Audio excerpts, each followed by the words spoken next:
संवाद में आज हम बात करेंगे पूंजीवाद पे बढ़ते संकट को लेके। देश में जो आर्थिक चुनौती है, उनका मुकाबला कैसे हो, विशेष तौर पर जो बेरोजगारी का संकट है, पर्यावरण का संकट है, उसमें पूरे दुनिया के अंदर इस समय वैकल्पिक विकास के मॉडल की तलाश जारी है। हम देख रहे हैं पड़ोस के अंदर नेपाल में जो कुछ हुआ, अभी फ्रांस में शुरू हो गया है। इसके पहले आप बांग्लादेश देख चुके हैं, श्रीलंका देख चुके हैं, तमाम सारे देशों के अंदर देख चुके हैं कि तमाम सारे कारणों से वहां का युवा, वहां की जनता आक्रोशित है। और उसका मूल कारण में कहीं ना कहीं पर बेरोजगारी है, महंगाई है, ये कॉमन फैक्टर्स हैं। और इससे अगर ब्रॉडर एक बड़े स्वरूप में इसके देखा जाए तो ये पूंजीवाद जो है वो लोगों की समस्याओं को हल करने में विफल रहा है, और उसके चलते, इस मॉडल के चलते पूरी दुनिया के अंदर जबरदस्त असंतोष देखने के लिए मिल रहा है। हम पुणे के अंदर एक कॉन्फ्रेंस कर रहे हैं समाजवादी आंदोलन के 90 वर्ष होने के ऊपर, और उसके अंदर एक ये विषय विशेष तौर पर है कि वैकल्पिक मॉडल क्या हो विकास का, क्योंकि लगभग सभी पॉलिटिकल पार्टीज, लगभग सभी सरकारें एक ही सोच, एक ही समझ के साथ में विकास को परिभाषित करने का काम कर रही हैं। और इसीलिए ऑल्टरनेटिव्स के ऊपर जो बात सरकारों के स्तर पर होना चाहिए, पॉलिटिकल पार्टीज के स्तर के ऊपर होना चाहिए, या मैं कहूं कि मैं इंटेलेक्चुअल्स के बीच में जो होना चाहिए, वो भी शायद गौण है। हालांकि इस बात को लेकर के प्रोफेसर अरुण कुमार जी जब हमारे साथ में है तो ऑब्जेक्ट कर सकते हैं, क्योंकि वो अल्टरनेटिव इकोनॉमिक पॉलिसीज के ऊपर आज से नहीं, 90s से वो काम कर रहे हैं, और उसका जो है लेखा जोखा वो सालों से उसको पेश करने का काम कर रहे हैं। लेकिन मैं ये कहूंगा कि पॉलिटिकल पार्टीज और सरकारें जो है उसके ऊपर ध्यान देने को तैयार नहीं। आज हम इसी के ऊपर चर्चा करेंगे कि कितना जरूरी है ऑल्टरनेटिव डेवलपमेंट मॉडल को एक प्रयोग में लाना, लोगों के सामने रखना और उसकी एक समझ बनाना, क्योंकि ये असंतोष लगातार बढ़ रहा है और बढ़ता जाने वाला है। ये हमारे आज के विषय की जो है हम इस पर चर्चा करेंगे। हमारे जो पैनलिस्ट हैं, आप प्रोफेसर अरुण कुमार जी को देख रहे हैं, जेएनयू के अंदर आप प्रोफेसर रहे हैं, और वहाँ के टीचर्स एसोसिएशन के आप प्रेसिडेंट भी रहे हैं, और देश के जाने माने अर्थशास्त्री हैं। और हमें कहा जाए कि जो लोग अल्टरनेटिव डेवलपमेंट मॉडल में, या कहा जाए कि अल्टरनेटिव डेवलपमेंट पॉलिसी में, या ये कहा जाए कि एलपीजी जब से लागू हुआ तो उसके अल्टरनेटिव्स के ऊपर जो लगातार बात कर रहे हैं, उसमें प्रोफेसर अरुण कुमार जी प्रमुख हैं अर्थशास्त्री के तौर पर। आपका बहुत बहुत स्वागत है प्रोफेसर। कमेंट में अरुण कुमार जी आपका लूंगा कि क्या, पहला मेरा सवाल ये है कि क्या अल्टरनेटिव्स पॉसिबल हैं? लोग कहते हैं टीना सिंड्रोम है, कुछ हो ही नहीं सकता, पूंजीवाद के बिना तो चलना ही नहीं है। कोई सरकार आए, कोई जाए, कोई पार्टी आए, कोई प्रधानमंत्री बने, पूरी दुनिया में चलना तो वही है, चाहे नेपाल में कुछ हो जाए या फ्रांस में हो जाए, जैसा अभी चालू हो गया है अभी। जी बोले अरुण कुमार जी। मेरा मानना है कि जो हमारे यहाँ बेरोजगारी है, गरीबी है, ये सिस्टम की देन है। जो लोग आज का सिस्टम चलाते हैं वो कहते हैं कि ये तो नेचुरल है, कि ये तो होना ही है। हम लोग का ये कहना है कि ये साधनों पे निर्भर करता है। आप साधनों को किस प्रकार से खर्च करना चाहते हैं उस पर निर्भर करता है। ये आपकी सॉवरेनिटी पे निर्भर करता है कि अगर इंटरनेशनल फाइनेंस कैपिटल आपके ऊपर दबदबा बना ले तो आप नीतियां अपने तौर पे नहीं चला पाएंगे, अपने गरीबों के लिए नीतियां नहीं चला पाएंगे, आपको उनके रास्ते पे जाना पड़ेगा। एक और चीज जो हम लोगों ने बात बार बार कही जब हम लोगों ने ऑल्टरनेट बजट पेश किया 93, 94, 94, 95 में, जिसमें आप लोग सब आए हुए थे, तो उस समय हमने कहा कि साधनों की कमी नहीं है देश में। साधनों की कमी के ही नाम पे टीना कहा गया कि हमको नई आर्थिक नीतियों की तरफ जाना पड़ेगा क्योंकि हमारे पास साधन नहीं है। तो हम लोगों ने ये दिखाया कि साधनों की कमी अमीर आदमी के कंजम्पशन के लिए है, न कि गरीब आदमी की जरूरतों के लिए। जो भी गरीब आदमियों की जरूरतें हैं उसके लिए पूरे साधन देश में हैं, उसके खाने पीने का, रहने का, कपड़े का, वो सारे साधन हमारे पास हैं। और अगर बेरोजगारी होगी तो साधन कम हो जाएंगे क्योंकि उतना उत्पादन कम हो जाएगा। तो इसलिए हम लोगों ने ये कहा कि सबसे ज्यादा जरूरी है कि इंक्लूसिव ग्रोथ हो। जो हमारी नीतियां आज चल रही हैं वो इंक्लूसिव नहीं है, उसमें सब लोग बराबर हिस्सेदार नहीं है। वो नीतियां चला रहे हैं जो इंटरनेशनल फाइनेंस कैपिटल है और उसके जो एजेंट्स यहाँ पे देश में हैं, जो हमारा बिग कैपिटल है, जो बड़े जो बिजनेस हैं, वो हमारी नीतियों को चला रहे हैं, वो अपने हक में चला रहे हैं, वो जनता का हक नहीं देख रहे हैं। इसीलिए वो बार बार कहते हैं कि साधनों की कमी है, तो हमको विदेश से साधन चाहिए, फॉरेन डायरेक्ट इन्वेस्टमेंट चाहिए, वगैरह वगैरह, इस तरह की बात। अब आप फॉरेन डायरेक्ट इन्वेस्टमेंट लेंगे तो उनकी बात सुननी पड़ेगी, वो जो उनके भले के लिए है वो करेंगे, न कि जो हमारे देश के भले के लिए है। तो इसलिए मेरा मानना है कि अगर हमें एक ऑल्टरनेटिव की बात सोचनी है तो सबसे पहले अपनी सॉवरेनिटी को रीगेन करना पड़ेगा, यानी कि जो हमारी जनता है वो सरकार से डिमांड करे कि आप नीतियां हमारे हक में बनाइए, ना कि इंटरनेशनल फाइनेंस कैपिटल के हक में बनाए, तो तभी जाके कुछ समाधान निकलेगा। दूसरी चीज ये कि जब कहा जाए कि साधन नहीं है, तो हम ये कहेंगे कि जब हम सबको इंक्लूड करेंगे अपने डेवलपमेंट में तो साधन अपने आप जनरेट होंगे। जैसे कि अभी हम लोगों ने रिपोर्ट जारी की, उसमें बताया कि 32 करोड़ के पास तो कुछ ढंग का काम है, लेकिन 28 करोड़ के पास ढंग का काम नहीं है। अगर इन 28 करोड़ के पास कुछ ढंग का काम मिल जाएगा तो हमारा जो उत्पादन है वो 16% अतिरिक्त बढ़ जाएगा, और जो खर्चा आएगा वो तो सिर्फ 6% आएगा। तो जितना हम काम और जनरेट करेंगे तो उतना ही हमारे पास साधन भी बढ़ेंगे और जो गरीबी भी खत्म होगी। तो इसलिए साधनों की कमी वैसे भी नहीं है। फिर हमारे जो साधन है वो कहाँ पे जा रहे हैं? हमारे साधन बहुत बड़े लेवल पे जो हमारा सोशल वेस्ट है, यानी कि जिन चीजों की जरूरत नहीं है देश में उन चीजों पे खर्च हो रहा है। आप पहले पर्यावरण को जो खराब करिए, फिर पर्यावरण की सफाई करिए, तो दोनों में जीडीपी बढ़ रहा है, जबकि जो वेलफेयर नहीं बढ़ता है। उसी तरह स्वास्थ्य खराब हो जाता है तो आप डॉक्टरी के जो है वो खर्च करते हैं। तो इसलिए हमने कहा सोशल वेस्ट जो हमारे देश में हो रहा है, जो कंज्यूमरिज्म की वजह से, जिससे पर्यावरण भी नष्ट हो रहा है, उसको भी हमें कंट्रोल करना बहुत जरूरी है। फिर ये सारा मैक्रो में हमने बताया कि अगर ये हम नीतियां अलग अलग करेंगे तो इनमें आपस में कॉन्ट्रडिक्शन आ जाएंगे, इसलिए एक होलिस्टिक नीति की जरूरत है। इस होलिस्टिक नीति में जितनी भी चीजें, इंक्लूसिव डेवलपमेंट, रोजगार पैदा करना, ये सारी चीजें एक साथ आनी चाहिए। हमारी जो नीतियां हैं वो अभी सब अलग थलग होती हैं, आपस में कॉन्ट्रडिक्शन आ जाता है। तो अगर कोई कहता है कि शिक्षा की जरूरत है तो दूसरा कोई बोलता है कि स्वास्थ्य की जरूरत है, कोई स्वास्थ्य का बोलता है तो बोलता है कि फिर इंडस्ट्री को जरूरत है, फिर इंडस्ट्री को बोलता है तो कहेगा कि जी नहीं हमारा इंफ्रास्ट्रक्चर की जरूरत है।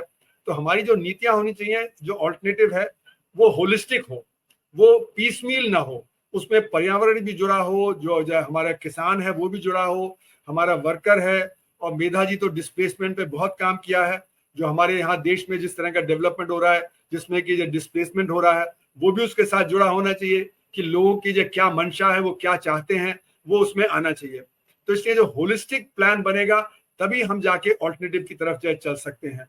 फिर हमें ये भी दिखाना पड़ेगा कि जो हमारा ऑल्टरनेटिव है आज के संसाधनों में, उसको हम अचीव कर सकते हैं नहीं, तो रास्ता क्या होगा? जहां पे आज हम हैं वहां से हमारा जो ऑल्टरनेटिव होगा उसके लिए हम रास्ता क्या बनाएंगे। तो हम लोगों ने ऑल्टरनेटिव बजट में एक रास्ता भी बताया था कि किस प्रकार से हम ऑल्टरनेटिव की तरफ जाएंगे, जिसमें कि बेरोजगारी खत्म होगी, जिसमें जो गरीबी खत्म होगी, जिसमें कि लोगों की परेशानियां खत्म होंगी, और हम अपने को जो इंटरनेशनल फाइनेंस कैपिटल है, जिसकी वजह से नई आर्थिक नीतियां आई, उससे भी कैसे बचा सकते हैं।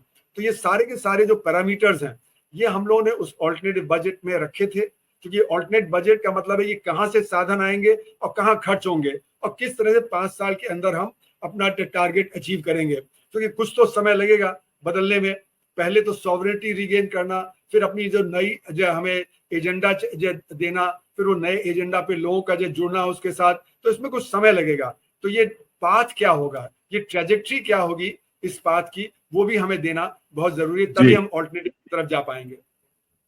जी के पास में आता हूं मैं, आपसे मैं अनुरोध करूंगा कि असल में लोगों ने ये मान के चल गया है पूरी दुनिया के अंदर, बेरोजगारी तो ऐसी होनी ही है, जो है जिस तरीके की इकोनॉमिक पॉलिसीज हैं वो तो ऐसे एलपीजी चलनी ही है।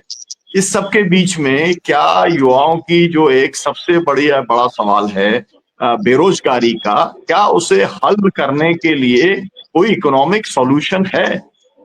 ये मेरा सवाल है, इसके ऊपर आपकी एक संक्षिप्त टिप्पणी। वैसे ये है कि मैं जरूर चाहूंगा कि बहुजन संवाद के ऊपर केवल एम्प्लॉयमेंट फॉर ऑल के लिए कभी आप समय दें और केवल उस सब्जेक्ट के ऊपर हम बात करें, लेकिन अभी एक बहुत छोटी सी संक्षिप्त टिप्पणी। जी देखिए, हम लोगों ने रिपोर्ट निकाली थी अक्टूबर 2022 में बेरोजगारी या रोजगारी पे, तो उस पर पूरा 121 पेज की रिपोर्ट है। उसमें हम लोगों ने पूरा खाका बताया कि किस प्रकार से देश में पूर्ण रोजगार संभव है। उसके लिए हमको अपनी प्रायोरिटी बदलनी पड़ेगी, जैसे मैंने शुरू में कहा। उसके लिए प्रफुल्ल दा थोड़ा म्यूट कर लीजिए, प्रफुल्ल दा म्यूट कर लीजिए आप। तो उसके लिए हमको जो हमारे समाज की प्रायोरिटी है उसको सही करना पड़ेगा, और जब हम इन्वेस्टमेंट करेंगे रोजगार पे तभी वो संभव है। दूसरा, हमको जो फॉरेन जो पावर्स हैं जो हमें दबाती हैं, जो हमारी सॉवरेनिटी को ट्रंकेट करती हैं अपने हित में नीतियां कायम करने के लिए, उससे हमें जूझना पड़ेगा। हमारी जितनी भी पॉलिटिकल पार्टीज हैं वो क्यों नहीं सपोर्ट करती हैं? वो इसीलिए क्योंकि उनके ऊपर भी इंटरनेशनल पॉलिटिकल दबाव है, इंटरनेशनल फाइनेंशियल दबाव है। तो जब ये हम जब आम आदमी को, जैसे कि प्रफुल्ल दा ने भी कहा, जैसे कि मेधा जी ने भी कहा, जब आम आदमी को मोबिलाइज कर पाएंगे, हमारे यूथ को मोबिलाइज कर पाएंगे, तभी हम ये इन पॉलिटिकल पार्टीज को भी बदल पाएंगे। बिना मोबिलाइजेशन के पॉलिटिकल पार्टीज नहीं बदलने वाली। तो इसलिए मेरा मानना है कि वो मैं आपसे कई बार कह भी चुका हूं कि किसान और मजदूर, ये दोनों का गठबंधन बहुत जरूरी है, और इसमें महिलाएं और यूथ ये साथ होगा तो दबाव बनेगा। अगर आप देखें तो हमारी सरकार की सारी नीति है संगठित क्षेत्र को बढ़ावा दो, असंगठित क्षेत्र को खत्म करो। संगठित क्षेत्र में महज 6% लोग काम करते हैं। आप असंगठित क्षेत्र को गिराएंगे तो 94% लोग वहां पे जो काम करते हैं वो और कम हो जाएंगे। और 94% में भी जो बहुत सारा काम है वो मजदूरी का काम है, क्योंकि आपको कहीं काम नहीं मिल रहा, आपने कहीं सड़क पे खोमचा लगा लिया, कहीं सड़क पे थोड़ा चना बेच लिया, कुछ इसी तरह का काम मिल पाता है। तो जब हमारे सिस्टम में हम माइक्रो सेक्टर को बढ़ावा देंगे, स्मॉल सेक्टर को बढ़ावा देंगे, जिसके लिए हम लोगों ने पूरा नीतियों का पैकेज बताया है कि ये नीतियां अपनाने से माइक्रो सेक्टर आगे बढ़ेगा, स्मॉल सेक्टर आगे बढ़ेगा, जिसमें कि करीब 11.5 करोड़ लोग काम करते हैं। एवरेज में 1.7 व्यक्ति एक यूनिट में काम करता है। इसको अगर हम बढ़ा के 3.4 कर दें तो 11.5 करोड़ और काम पैदा हो जाएगा। उसके लिए हमको सरकारी नौकरी पे निर्भर नहीं करना पड़ेगा। सरकारी नौकरी पे हमारा रोजगार नहीं टिक सकता, क्योंकि सरकारी नौकरी में ज्यादा अभी जैसे 3 लोग काम करते हैं 1 लाख में से, तो आप उसको 7 कर देंगे, 10 कर देंगे, पर उससे समाधान नहीं निकलने वाला है। तो हमें रोजगार पैदा करना जरूरी है। उसके लिए किसानी की हालत जो बेहतर करना बहुत जरूरी है, तो किसानी और माइक्रो स्मॉल सेक्टर का एक तरह से गठबंधन है, वहीं से डिमांड आती है जिससे होगा। और उसी में जब माइक्रो सेक्टर में काम बढ़ेगा तो हमारे जो कृषि है उसमें जो डिस्गाइज्ड अनएम्प्लॉयड है वो निकल के जब माइक्रो सेक्टर में, स्मॉल सेक्टर में काम उसको मिलेगा। तो एक तरह से पूर्ण सर्किट बनेगा जो माइक्रो सेक्टर का और जो हमारे किसानी का है। तो किसानी का, जैसे मैंने कई बार कहा है कि उनको उनकी फसल का मुआवजा सही मिलना चाहिए, उनका जो सपोर्ट प्राइस है वो सही मूल्य पे जो निर्धारित होना चाहिए। वो ये नहीं कि कुछ मूल्य आपने इंक्लूड किए, कुछ नहीं किए।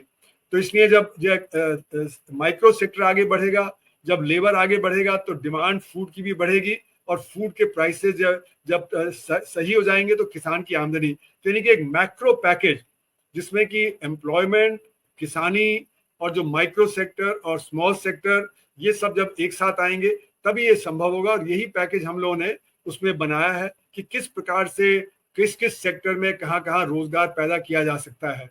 और जैसे मैंने कहा शुरू में कि संसाधनों की कमी नहीं है, कमी है तो इच्छा शक्ति की कमी है, क्योंकि हमारी जो नीतियां हैं वो बड़े बिजनेस के लिए हैं, वो जब कॉर्पोरेट सेक्टर के लिए हैं, वो हमारे इंटरनेशनल फाइनेंस कैपिटल के लिए हैं। और अभी भी आप देख रहे हैं ट्रेड की जो नीतियां हैं वो भी इंटरनेशनल फाइनेंस कैपिटल से ही डिक्टेट हो रही हैं। तो जो हमारा एक्सपोर्ट इंपोर्ट है वो भी उन्हीं के हाथ में है, जो हमारी अंदर की नीतियां हैं वो भी उन्हीं के हाथ में है। और वही पुश कर रहे हैं कि 3 के फार्म बिल आ जाएं, लेबर कोड आ जाए, जिससे कि लेबर को और ज्यादा एक्सप्लॉइट किया जा सके। तो इससे तो हमारे यहाँ इंक्लूसिव पॉलिसी होगी नहीं। तो इसलिए मेरा मानना है पॉलिटिकल चेंज बहुत जरूरी है किसी भी ऑल्टरनेटिव के लिए। पॉलिटिकल चेंज तभी आएगा जबकि हमारी नीतियां सही होगी। अभी जैसे जीएसटी में कटौती की गई है, तो जीएसटी में कटौती से संगठित क्षेत्र को फायदा होगा, असंगठित क्षेत्र को और नुकसान हो जाएगा। तो इसलिए मैंने अपने जो आर्टिकल लिखे अभी वायर में, उसमें ये बताया कि जो उन्होंने कहा कि हमारी डिमांड बढ़ेगी, तो डिमांड हमारी संगठित क्षेत्र की बढ़ेगी, असंगठित क्षेत्र की कम हो जाएगी, तो हमारी डिमांड की समस्या उल्टा और ज्यादा बढ़ जाएगी। तो जीएसटी ने हमारे जो असंगठित क्षेत्र है उसको बहुत बड़ा धक्का लगाया, और ये धक्का और ज्यादा तेज हो जाएगा। ये दिखा रहा है कि हमारी सोच क्या है। जब हम कहते भी हैं कि हमें अपनी समस्याओं से जूझना है, तो हम सिर्फ संगठित क्षेत्र की बात सोचते हैं, बड़े कैपिटल की बात सोचते हैं, आम आदमी की बात नहीं सोचते हैं, और वो पॉलिटिकल मसला है। तो ये पॉलिटिकल मसला हल करना बहुत ही जरूरी है। तो इसलिए हमको ये देखना पड़ेगा कि हमारे ऑल्टरनेटिव के लिए जी कौन से सोशल फोर्सेज हैं जो इसको सपोर्ट करेंगे, क्योंकि कुछ तो सोशल फोर्सेज इसको अपोज करेंगे। तो जो सोशल फोर्सेज सपोर्ट करेंगे ऑल्टरनेटिव, उन्हीं को मोबिलाइज करना हमारे लिए बहुत जरूरी है। जी जी, बहुत शुक्रिया आपका। मैं आपसे एक सार्वजनिक तौर पे अनुरोध करना चाहता हूँ, वो जो आपने पॉलिसी बनाई थी, जो आपने कहा 121 पेज की पॉलिसी है, अगर उसका कोई ब्रीफ हो पाता, और हम लोग ये चाहते हैं कि जो एक 11 पेज का अगर ब्रीफ है वो हमको अगर मिलेगा, तो मुझे लगता है कि हम लोग सम्मेलन में उसको डिस्ट्रीब्यूट करेंगे प्रिंट करा करके। और ये जो डिबेट करने वाले हैं, इसका संचालन जो है प्रफुल्ल सामंतराय जी करने वाले हैं, तो उस डिबेट को भी और ज्यादा फोकस्ड करने में और लोगों को इस इशू को समझाने के अंदर, देश भर से लोग आ रहे हैं, तो वो बहुत मदद मिलेगी। प्रोफेसर साहब, उड़िया में, बहुत हिंदी में, पंजाब, कई लैंग्वेजेस में उसका ट्रांसलेशन भी हो जी चुका है, तेलुगु में, कन्नड़ में, हिंदी और मराठी। इंग्लिश का हम लोगों को अगर मिलेगा तो बहुत अच्छा होगा। हम लोग उसका दोनों का कॉपी करके हम लोग उसे सम्मेलन के अंदर बंटवाएंगे, ताकि एक हमारे पास में एक फ्रेमवर्क हो जिसको लेके हम आगे जाने का, संघर्ष का रास्ता कुछ हम तय कर सके। जो आपने कहा कि जो सोशल ग्रुप्स हैं, उनको इसके पीछे मोबिलाइज होना पड़ेगा, उनको असर्ट करना पड़ेगा, उनको पॉलिटिकल फोर्सेस को और पार्टीज को और सरकार को जो है इन मुद्दों के ऊपर लाना पड़ेगा, तब जाके बात बनेगी। तो उस दिशा के अंदर हम लोगों का प्रयास रहेगा। अब मैं डॉक्टर आनंद